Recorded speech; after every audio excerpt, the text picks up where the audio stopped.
Hi, my name is Grenville Clark. I'm an Internet Marketing Specialist with OttawaKiosk.com. Today I'm going to talk about direct marketing versus email newsletters. I've worked in the marketing space for 10 years, as well as working in construction and working in the restaurant industry, and almost everything in between. What I've found, though, is that there's a lot of good stuff to know about marketing within all of these industries, and they're different. All of these industries specifically may or may not take advantage of sending you information to your email inbox. This could come in the form of direct mail, which you haven't subscribed for. It's something that'll probably have to do with you. They know that.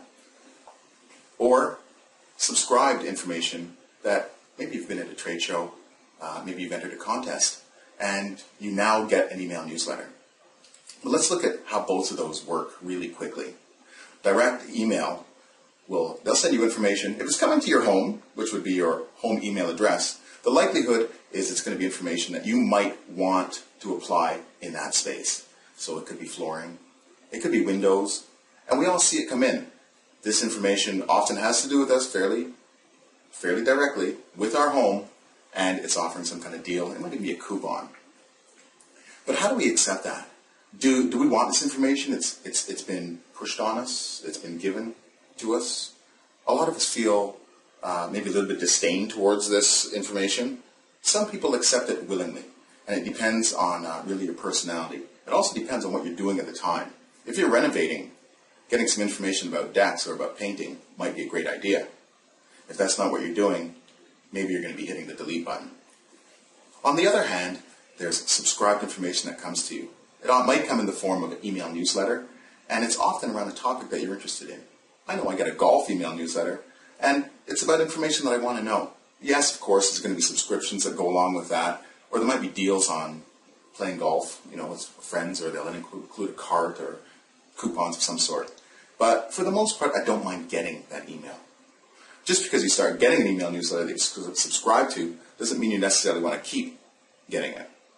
In that case, most companies will make the unsubscribe feature fairly clear. People want to know that easily they can get rid of this, or they can stop getting it because maybe it's getting on their nerves. Some types of email newsletters are fairly general, and they're about events or calendar of events that might be happening in a certain geographic region here in Ottawa, maybe elsewhere, some place that you're interested in. And in that case, what you find the demographic is families, maybe mothers, good incomes, that want to stay busy. This is very typical of the type of information that's coming in these generalized events and kind of contest newsletter. In both cases, you have to decide what's working for you, whether as a consumer you want the information to come in and you don't mind keeping some of the stuff, and if you're a merchant or doing marketing, how do you want your information to be perceived?